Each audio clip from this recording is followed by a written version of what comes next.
Wonderful Bangalore morning. I hope this conversation will serve like your breakfast that was hot, healthy, and interesting to kickstart your day. We are the first session, and we have Raghav Joshi, who's the co-founder and CEO of Rebel Foods. Before I kind of start asking my questions, I expect participation. We have set some time for you guys to ask questions, so I will come to you if you have questions. One thing in your mind could be, what is this corporate guy doing here on stage in a unicorn and startup summit? As a company, Adobe, we have been engaged with startups, and I was kind of sharing that with Raghav on how we've been on the creative solution side and experience side working with startups, and most e-commerce companies kind of use some of our products. Outside of that, I'm a partner of 31st Consulting, where we've been engaged in the CFO services for startups, and from setting up to acquisitions to funding, we've kind of been participating. And I figured the recent acquisition that Rebel Foods has done of Smoor, we were on the other side of that conversation working with them. So there is some connection, if not just from corporate, and I'm glad that that kind of stays that way.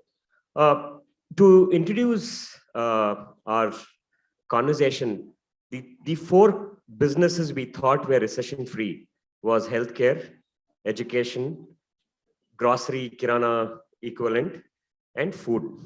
But I think the pandemic kind of challenged the food services industry, especially around the lockdown period, while the others were able to kind of continue running. That changed the way in-person dining shifted to a delivery model. And while the cloud kitchen was there, it kind of accelerated the whole behavior of how delivery happened. And I think that's where Rebel Foods kind of played a huge role of being an early entrant in that model, and what has basically got them to get to the size and business that they are in today. And for, I know you've done your research. Some brands that we have under the umbrella of Rebel Foods are things that you order over your weekend: Fasos, for those who love wraps; Bero's Biryani, that I'm sure is an order in your weekend plan; Oven Story Pizza, I'm sure that's there; Mandarin Oak, Lunchbox, The Good Bowl, Sweet Truth, Firangi Bake, the Biryani Life, and the recent acquisition about a couple of months ago is Smoor. They are currently about $100 million revenue company, and they have a 5x market cap, and that's huge for a delivery cloud model business. And that is unheard of in terms of the size that they've been growing. What we will do, Raghav, is we'll kind of walk through some of the journeys that we have, and we will hope to have some engagement. So there is something in the name that they have in some of their brands and the company itself, and I'm very intrigued to understand how that works. So when you started, what were you trying to rebel against with Rebel Foods? Sure. A great question first up. And first of all, thank you, BW and the organizers, for setting this up. It's supposed to be a fireside chat. We don't have any fire here, but hope to ignite us through the discussion. Yeah, I mean, when Rebel Foods started, it was not actually Rebel Foods. It was Fasos Food Services Private Limited. Then that's the name of the company, and the only brand we had that time was Fasos. Fasos was inspired by the Kolkata street roll. If any of you have been to Kolkata, then you would know it's a very popular snack item, a street food in Kolkata. And the founders, Jaideep Burman and Kallol Banerjee, both being Bengalis and both being foodies, really loved that product. And what they also thought about was that, if you think about food and you think about all the large chains which have been successful in India, and I'm talking about, early 2000, 2005, 2006 period, all of them were actually chains, none of which were selling Indian food. So Domino's, McDonald's, Pizza Hut, Subway, KFC, these were the chains which had really scaled up across India. And the irony was none of them were actually selling Indian food in a country which has great food in every single region. I mean, obviously there were Haldiram and Bikaner Wala and Paradise Biryani in South, but everybody was regional in nature, and there was nobody who had scaled up as much as some of these international chains. So Jaideep and Kalol thought that why not, try and create a chain based on Indian food, which can sell great Indian food to people all over India, and why not even globally. And that was really the rebel part of it. How can we rebel against the food which is coming into India, and that's why actually what FASOS actually stands for is fanatic activism against substandard Occidental shit. And it was not nothing arrogant about it really. It was just to spark the emotions amongst people in India that we can build something great on Indian food. All respect for Domino's and McDonald's and everybody else. I think they've really taught us how to create businesses around food in India and scale them up beautifully. So that's the the genesis of how the company started, and FASOS was the first brand. Amazing. I mean, I was very intrigued with that abbreviation they had for FASOS, and I was thinking that I did not use the word disrupt, is because the name of the company has rebel in it. But I think it's interesting is what McDonald's and everybody did is what got categorized as junk food. They came into the space trying to do the same model, but with fresh food, which is, and of course, Indian food, of course. So what were the learnings from traditional food brands you had when you were starting off this? Right. So when we started, we, looked at how everybody else is doing, how Domino's and how McDonald's and everybody else is scaling up. One thing that we realized was you cannot have a lot of skill in every single restaurant. There has to be standardization of recipes, as many things as you can put in the back end. So, for example, the seasonings which have to be used. You can't ask the guy in the store to put all the seasonings. It's much better to pack them in the right proportion, get somebody to manufacture those seasonings and send them to the restaurant. Otherwise, the consistency across restaurants will start to die down. So the first realization that we had when we tried to go from 5 restaurants to 50 restaurants was that skill and scale are inversely proportional. The more skill which is involved, the difficult it is to scale. And that's why we see so many restaurants which are great standalone restaurants, but when they try to go from even 1 to 5, they struggle to do that because the founder wants to try and be in every restaurant and train all the staff himself or herself, but that usually does not happen beyond a certain point in time because you only have 24 hours in a day. And that's great for somebody who wants to go to 5 locations or 10 locations. But the moment you're thinking about higher double digits, triple digits, 500, you have to think differently. So you have to take the skill out of it as much as possible, while obviously keeping the quality and the safety of the food of paramount importance. I mean, that's a given. Without that, you'll not get anywhere. So that was really the first, the big realization that we had.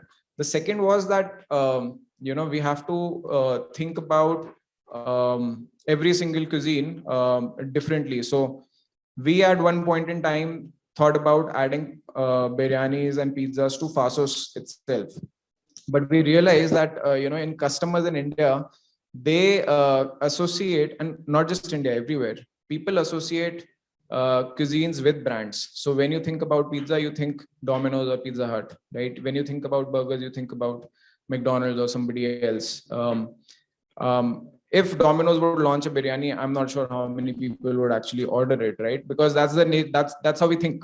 So that's where we thought that we need a different brand for every large cuisine, and that's what we call as mission. And that's how actually Behrouz was also born. We had a biryani in FASOS, but the moment we gave it a different shape altogether with Behrouz, a different kind of packaging. FASOS was a brand which was more about, which appealed to younger audience. With Behrouz, what we tried to do was change the packaging completely, improve the quality of ingredients, take it to the next level, just focus on a royal biryani, while FASOS was, great snack food every day. That is when we really started seeing traction in the biryani space. And that was a big realization for us that this is one business in which people think cuisine and brand, and that association is very, very strong. And in fact, that's how, as we launched more brands, we saw the benefit of that happening at a kitchen. So if we would have launched biryani and pizza and everything else under Fasos, the sale would have probably gone from 100 to 130 to 150 to 180 over 4 years. But by launching Fasos and Behroo's and Oven Story and some of the other brands within the same kitchen, but under different brand names, we actually saw our sales move from 100 to 200 to 300 to almost 400 within the same period. So that was a big realization for us in this space. No, that's actually excellent, and it kind of reminds me of long time back when Xerox was a term used for copy, right? Yeah. Photocopy, and many of us never use that term as photocopy. And if there's a mind recall, brand recall, and it's very common. I would see that at homes you would say, let's order Beros today.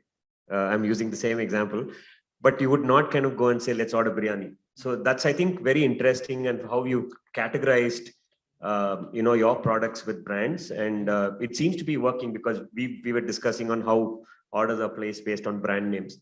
And I know you guys did a survey, customer survey, a very different, not a very structured way, but you did some kind of survey around 2013, 14, and that changed the way you actually redesigned how your business should operate from then on. Yeah. Can you kind of walk us through how you actually did that? Yeah. So, and that was really, one of the turning points in the journey of the company. So, we had that time stores in Pune, Bombay, and Bangalore.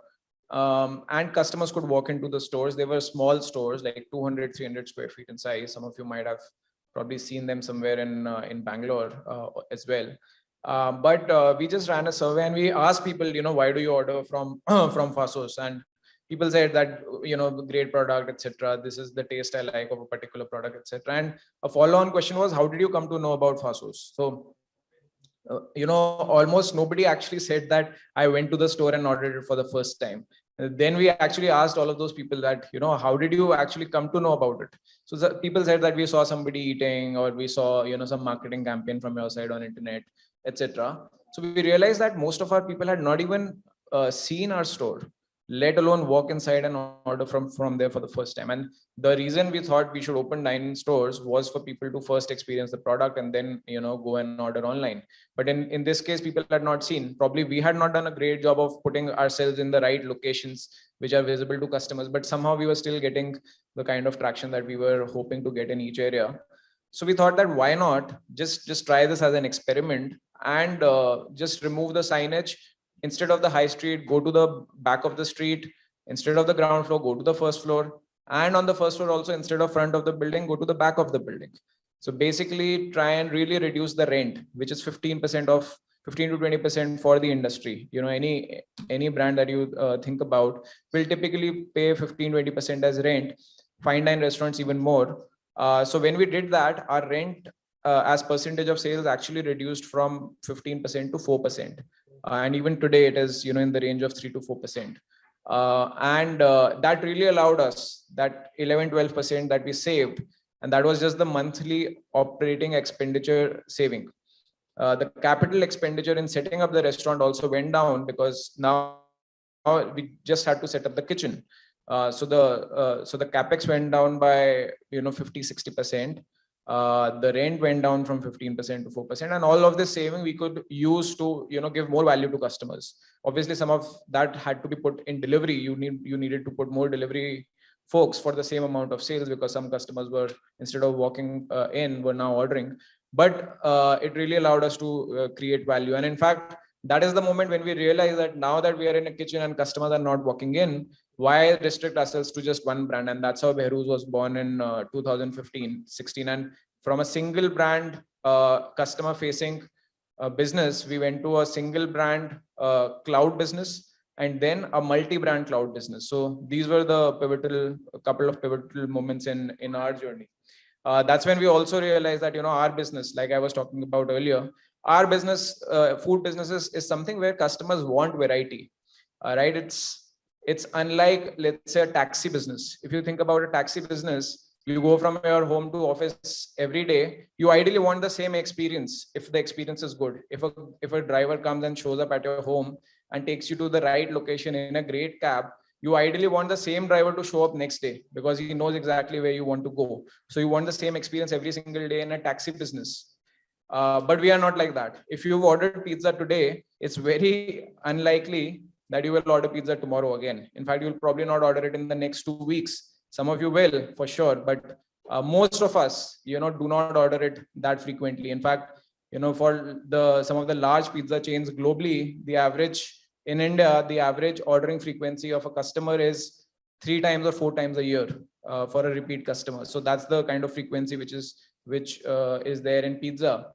And so we realized that if we have to survive in this business, we need more brands, so that you can order a wrap today from Fasos, a biryani from Behrouz, in a couple of days, and a pizza. In fact, today we actually have customers who've ordered an aloo paratha for breakfast from lunchbox, in the morning, a Behrouz at office in lunch, and a pizza at home in dinner, without realizing that all of them have come from the same kitchen. So that was, the realization, and that's where we realized we are more like the movie business. You might like a great movie, but you'll not go to the cinema hall again till the time the movie changes. So we, our business is built on variety. And so those were defining moments in the journey of Fasos. So that's Rebel Foods. Very fascinating story. And just wanted to touch back on that survey that you did. Was it an in-person, person-to-person connect kind of survey, or did you actually did it through a marketing? It was an online survey. But then when some of these insights started coming, peak hour orders, how does age groups define peak order surveys? And we said weekends, they see more orders between 9 and 9:30 for biryanis, and possibly there's a party going on. And then we said the ones who want to sleep early order between 8 and 8:15. Yeah. And we were trying to define how age groups make the choice of ordering on a weekend, because there's also delivery delays. If you're ordering at peak time, it's going to take you 45-50 minutes versus 30 minutes. So this whole industry is actually very exciting to see how behavior changes are happening. And just to go back to that question on Fasos and the abbreviation, how many of you knew what that meant before? No one. Okay, good. We asked that question. Okay. So just a little bit on the personal side, being a corporate and then come in as a founder, what are one of the best decisions you made in that journey with respect to technology adoption and people, and what are some of the worst? Right, again, a great question, to reflect back on. I would say one of the best decisions we made was try and build the core technology in-house. Almost nobody in the industry, including the big chains, build any software. They have very, very small tech teams. But in our case, from the very beginning, we thought that we are trying to do something different, and it's better to build as things internally as possible. We were using another software earlier, and there were all sorts of issues because they did not understand the kind of business that we are in. In fact, most of the softwares which were available in the market were focused on a single brand. So it was great that we started building it ourselves. So the architecture was built in a way that multiple brands could be added. In fact, today we have a concept on Eat Sure, which is our app, where you can order from multiple brands in a single order, and that's just not possible on the legacy architecture which is there. So I think one of the best things that we decided from the very beginning was that build our tech team. It will not give us results overnight, but they will build everything from scratch, and hence it will be really possible for us to act quickly in case there is any disruption which is happening in the market. So we built our own point of sale system. When our mobile app started, it could be integrated seamlessly with the point of sale system. Then when the market moved towards things like rider tracking, now you can, today almost everybody on Swiggy or Zomato, or if you use Eat Sure, can track your order. So some of those things would not have been possible for us to build quickly if we were working with different providers, one for the point of sale system, one for the consumer app, one for the inventory management. We build all of these things in-house. The only thing that we actually use is an ERP, working with SAP, but almost everything else is built in-house, and that allows agility, that allows building things in the right manner. And that's something that we are so relieved that we invested in tech and tech folks, building those teams, building that leadership starting from 2013, and that's giving us the results today. So that was really one of the best things. One of the things that we could have done better, I would say, we from in the beginning, we thought about hiring folks from the restaurant industry, because these guys know best. We are not people from the industry like Jaideep Kalol. They are typical engineer MBAs. Similarly for me, and we thought that this business is best run by the folks who've already run it. So we hired a lot of restaurant managers from the industry, the field operations also. But we soon realized that that's not the best way. We need people who think differently, because that's the kind of business that we are building. And that was a mistake that we tried to correct within the next few years. And hiring is really a one-way door. You can't like hire somebody and after 2 months tell the person. That's also unprofessional, and that's not right. So it takes time to change that. If you realize that this is the wrong way we are hiring, so we started hiring people who are actually not from the industry, and we actually stayed away from that, because that brought in a lot of fresh thought, a different way to do things. So there was somebody who came in from the auto industry and brought in a lot of learnings of how to he had dealt with dealers in the auto industry, and how dealerships are up, and how do you motivate the sales staff in a dealership. And we actually saw a lot of that happen very well when those learnings were brought in into our sales team. And that guy then went up and led the operation in India, and is now the CEO of our Indonesia. That was the realization that you actually try to get people from diverse background. That's the best way to scale up when you don't know the path ahead, because in a business like ours, things change very, very fast, right? Zomato has recently started 10 minutes delivery. Now Domino's started 30 minutes delivery 15 years back, and that changed everything. The customer expectation changed. Now as Zomato is trying 10 minutes delivery, who knows, it might succeed. Like on the internet, people might say that this is who wants food in 10 minutes. But over the last 10-15 years, we've seen that consumer expectations change very, very fast. So we have to be ready for it, because technology is going to allow you to move things fast, and have the kind of leadership who are ready to move really, really fast. And there should not be any baggage of how this industry works, etc. No, wonderful. And I see a pattern from the name to how you've been choosing your employees and technology is disruption. I think you've chosen not to go the way it usually is. And I think that's actually worked for you.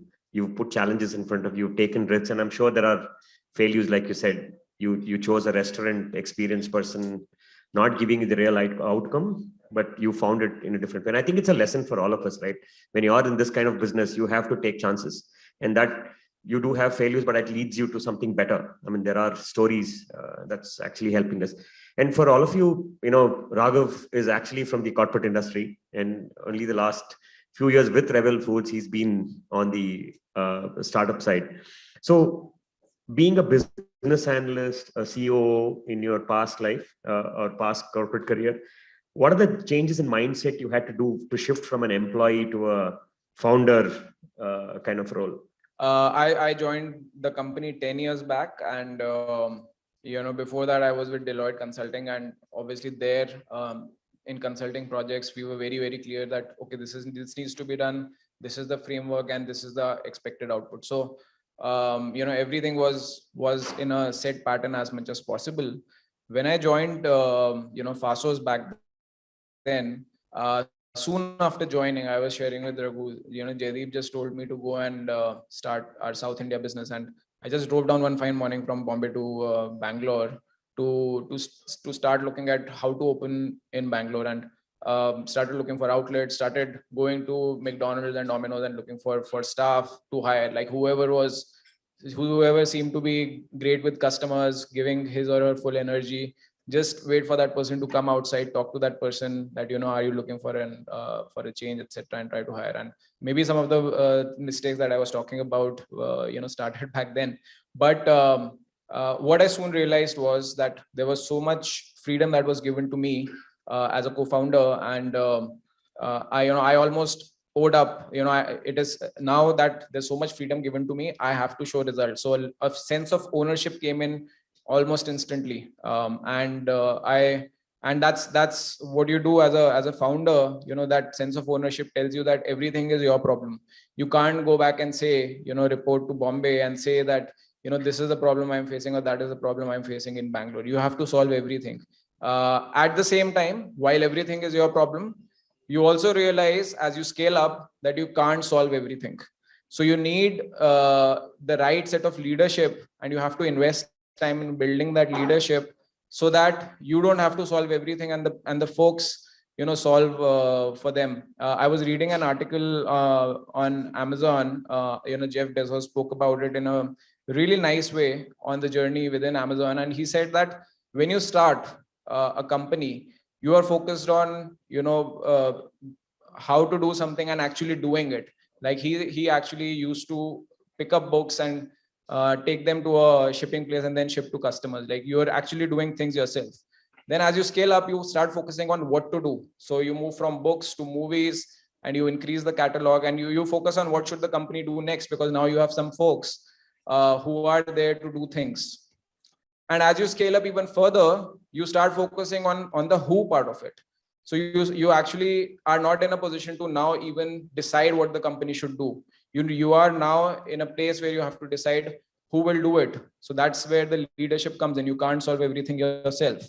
And so you transition from how to what to who as you scale up as a business. And that was a realization I had first up. That while you can focus a lot on doing things and deciding what to do things, the big focus from a long-term perspective has to be on building the right leadership who can take decisions and who can execute on behalf of the company, because you can't solve everything yourself.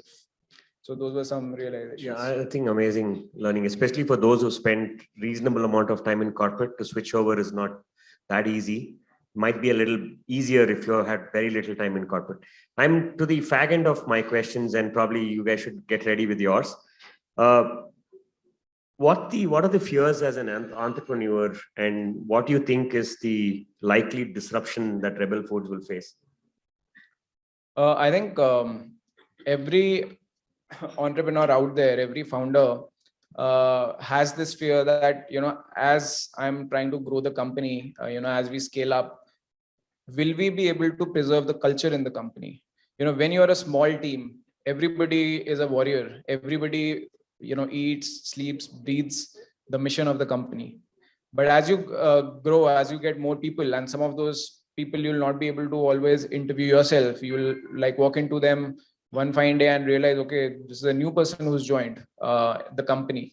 You will be dependent on others to hire on your behalf. And when that happens and a lot of new folks join, people with different background come in.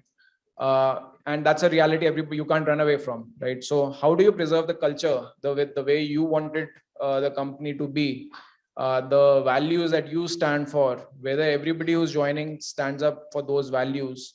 How do you just make sure that is there? Because if that is there, then everybody is going to figure out what we have to do, and everybody is going to execute well on that. So I think that's a common fear that I'm sure every entrepreneur lives with. And the more time they spend on that, I think the better. So that is there. There is always this fear that, what happens if we drop the ball on customer experience? And ours is a food business. Like, food is prepared in 400 places in India and about 150 places outside every single day.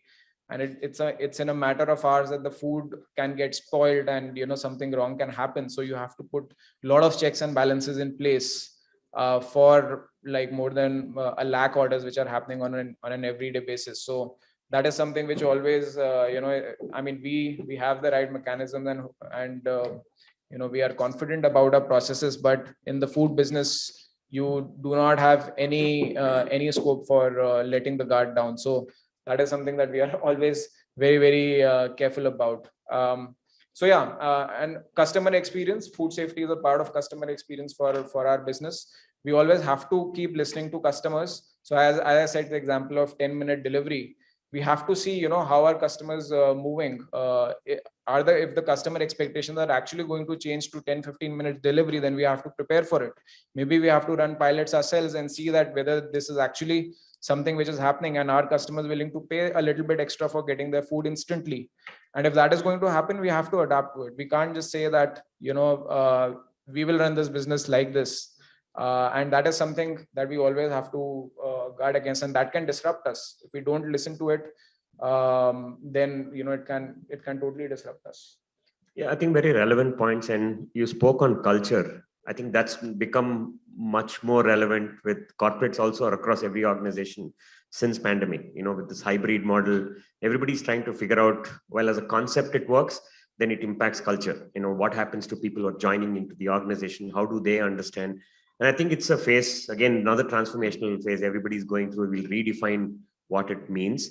My last question before we go to the audience is, what are the milestones that Rebel Foods has before they claim victory? I'll try to answer that by putting our mission statement first. So our mission is to be a platform which serves great quality brands across key consumer missions in every neighborhood. When I say consumer missions, that is basically cuisines. So biryani, pizza, wraps, desserts, etc. So platform for great quality brands across key consumer missions. So I would say victory for us would be when we have great quality brands across key consumer missions, which means when people think about biryani, unequivocally it should be Behrouz, like more often than not. When people think of pizza, people should think Oven Story, and that's not the case today. People think Domino's, but hopefully we'll be able to challenge that. Similarly, for the top 30 consumer missions, that's what we are targeting, because there are 30 different cuisines that account for almost 95% of what people order on an everyday basis. So we are trying to build a brand in each of these 30 cuisines, and that could be an acquired brand or it could be an own brand. But when each of these brands becomes synonymous with the cuisine, I think that's when we will be able to say that we've done our bit well. And the last part is across every neighborhood. So we are in 400 locations in India. Domino's is there in 1400 locations. So the sky is the limit. So we have to be there in every neighborhood across key consumer missions, the top 30 missions, with great quality brands that are synonymous with the mission. So that's what would allow us to say that we've probably been a little successful about it. No, very true, and I can relate to that. Coming from Adobe, we are synonymous with PDF and Photoshop. So I do understand many people didn't even know what the company was called prior to that. But wonderful, I mean, excellent input. So we'll go to the audience now. If you have questions, please raise your hands and we'll have a mic passed on to you. This pandemic has opened several avenues. Almost when everything was closed, including airlines and transport, so on and so forth. When I go for a walk, I used to see only these tomatoes and Swiggy delivering food. That was really great, I would say. And my question is to Raghav, that nowadays everyone trying to compete, delivering within 5 minutes, 2 minutes, 10 minutes and all. Bangalore, the traffic. This challenge, how do you meet? Number one. Number two, what is this? What made you to put your name, company name, Rebel? I am not able to. That if you can explain shortly, it will be good. Even to Mr. Raghuram, again, what is this 31st March Consulting LLP? If you can also explain it, will be very nice. Thank you. So Bangalore, the traffic is obviously big challenge. I think various businesses are trying to solve this by increasing the density of restaurants, and I'll give you one example. Bangalore is the number 3 market for Domino's in terms of sales, but they have more restaurants in Bangalore than they have in NCR or Mumbai, because you can only cover 2 kilometers or 2.5 kilometers in Bangalore, while you can cover 4.5 kilometers. So the density is the highest in Bangalore for us also. So we have 60 locations in Bangalore. Around the Marathalli signal, half a kilometer in every direction, we have one kitchen. We started with one kitchen, and then we saw that when a rider crosses the signal, it takes an hour to come back. So we started opening one on each side. So you just have to solve it by increasing the density. Rebel Foods. So we got Fastest Food Services earlier. Then when we started opening more brands, then people started getting confused that, is Fastest the brand or the company or the app? What is it? So we decided that our name has to be, agnostic of a particular brand. So we decided to look for different names, and the way we were trying to do things almost completely differently from the industry. One of our investors actually suggested that, good name for you might be Rebel Foods, and then it sort of clicked, and we decided to just go with it. Like I was saying, they use disrupt in their chain of words. So I've never been asked this question. When we were thinking of starting this consulting, it's not an audit firm, right? This is a specific consulting and advisory thing we started for certain markets, especially around startup, mid-size. Yes. So exactly, that is the logic behind it, because we wanted to relate something to do with a CFO service. And we tried a lot of names. It didn't kind of resonate with people. And so we said 31st March is very synonymous with something to do with accounting, closing, financial stuff. And the moment people hear that, there is no second thought of what it could be, right? They know it is something to do with finances. So we found that to be a more attractive term. And we went, it's not disruption, but we just wanted a brand recall so that we don't have to do too much of selling as to what we're trying to do. So this any hotel industry, they wanted to get FSSI certified. So I saw that FSSI certification, and towards right side we saw FASSOS. So is it somewhere related to FSSI? Kindly correct me if I'm wrong. No, absolutely not. So FASOS and FSSAI is just a coincidence.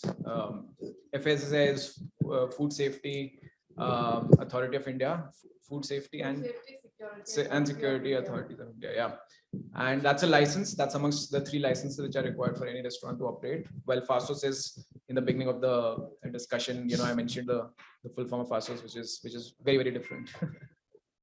Did you hear what he said on the FASOS abbreviations? I think you missed. No worries. Yeah. FASO stands for Fanatic Activism Against Substandard Occidental Shit. So maybe the abbreviation will be different, but FSOS, I'm just going to send you via email. It sounds similar, yeah. Hi, this is Prithvi Chaitanya from T-Hub, Hyderabad. We are the world's largest innovation campus.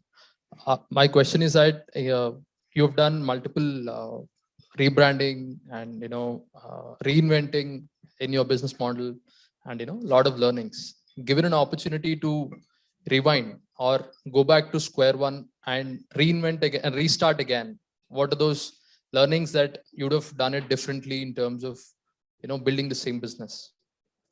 So your question is, if we would do things differently, we could go back, then what would we try to do differently? Yeah, from beginning, as in literally from idea stage itself. See, within the food business, I think we knew from the beginning that delivery is a focus. So maybe we would have focused on delivery and not on dine-in that much. From the very beginning, we would have hired people slightly differently. As I mentioned, as one of the things that we wanted to do. I think we could have done even better on tech. I think the other thing we would have done is focus on multiple missions, even earlier. So we started with wraps, and that time we did not know that it's only a small part of the market. The bigger parts of the market, the biggest mission out there is premium North Indian. Then it is South Indian.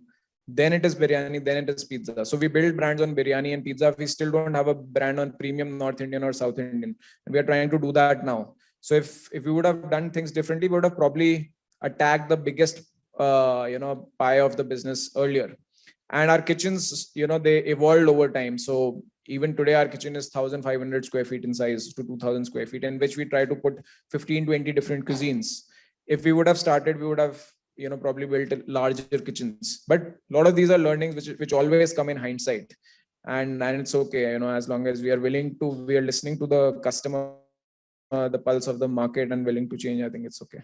And one more question is that the impact of macroeconomics on the current funding environment in startup ecosystem. So what do you think is the message that you'd like to give to the aspiring entrepreneurs or who are building right now in early stage Should they focus towards building sustainable and EBITDA positive business, or they should focus more on market share and valuations? Yeah, obviously, I mean, with the situation which seems to be prevailing, where funding winters is the term which is being used very frequently, cash becomes the king. So if you have cash, if you have runway, then you live to fight another day. So the message would be, focus on conserving cash.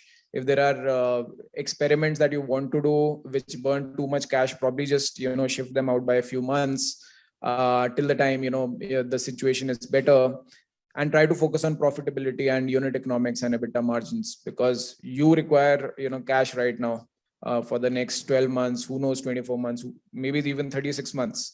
So conserve cash, focus on positive unit economics before you think about scaling up, and probably dial down on experiments which require too much cash in the short term. But I'm sure Raghu would have more things to suggest from a financial perspective there. No, we're running short of time, so I just want to give Thank you for 2 more questions. Maybe we'll do that offline. So anybody else who wants to go, we'll probably take 2 more questions. Right. Raghav, so in the food industry, right, there are many legacy players and family businesses. Like, let's say in South India, you have MTR for pure South Indian kitchen. In the biryani place, you have Nagarjuna Biryani, Nandini Biryani. So they are a brand by themselves, isn't it? And a lot of my family members are very loyal to them. They want to go there and have it. So someone like you, when you come in the biryani space or a pizza space or let's say South Indian space, what type of marketing do you have to do to bring a loyal customer base, or to build a brand? The same brand in South India may not work in North or Northeast. So food is a very dynamic, right? Like, so I just want to understand the branding perspective and marketing. How do you acquire the customer and make them sure they come to you and not to Nagarjuna, not to MTR? Yeah, biryani, and it's a great question. With biryani, we've seen that the customer preferences change every 300, 400 kilometers. In Bombay versus in Bangalore versus in Chennai or Hyderabad, people's expectation of what a biryani should be are totally different. And our job is to make sure that, we listen to the customers. So the portion of Behrus in Bangalore and Hyderabad is actually slightly larger as compared to Delhi, because people in South prefer a little bit more rice. People in North, they like less rice and less spicy. In South, people want more spicy, so we give an extra mirchi ka salan with the biryani. So these are some of the things that we try to do differently. On the question on how to acquire customers, the usual digital marketing, you focus on growth hacking, get the customers to try the product one time, but beyond that, it is the product which has to convert the new customer into a repeat customer. I mean, you can do all sorts of great customer marketing to acquire customers, but if you don't have a good product, all of that will be like a leaky bucket where customers are coming in but they are flowing out. So you have to focus on great experience, and at the same time, internet allows you to reach out to customers for that first sampling, in a much better way as compared to probably 10 years back. We'll go for one last question if there is. Okay. Hello, my name is Priyanka. I am from ABB School of Management. So probably it is the last question. So I have a simple question just to ask and know the personal thing. Basically, I just want to know what is the most satisfying entrepreneurship movement that you have come across? For me personally, the most satisfying moment has been that I hired somebody as an assistant store manager when I was in Bangalore in 2014, and today that person is a regional head. That gives me great satisfaction to see his journey become so successful, going from an assistant store manager to area manager to city head to a regional head. So that is something I'm really, really proud of.